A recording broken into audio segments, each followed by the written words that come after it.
మైదా పిండితో పబ్బిళ్లలకు కావలసిన పదార్థాలు: మైదా, పుట్నాల పప్పు, తెల్లని నువ్వులు, కారం, ఉప్పు, జీలకర్ర, నూనె. మైదా పిండితో పబ్బిళ్లలు తయారు చేసే విధానం: ముందుగా 1 కప్పు మైదా పిండిని తెల్లని బట్టలో వేసి మూట కట్టి ఆవిరి మీద గడ్డ కట్టించాలి.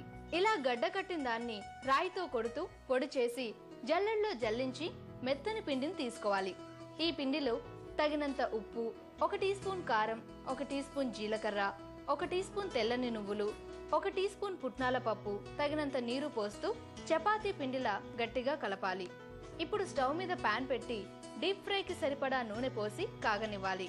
కలిపిన పిండిని చిన్న చిన్న ఉండలు చేసి పూరీ ప్రెస్ కి నూనె పూసి ఉండని దాని మధ్యలో పెట్టి ఒకసారి ఒత్తి కాగిన నూనెలో డీప్ ఫ్రై చేసి ప్లేట్లోకి తీసుకోవాలి. నెల రోజులు నిలవ ఉండే మైదా పిండితో పబ్బిళ్ళు రెడీ.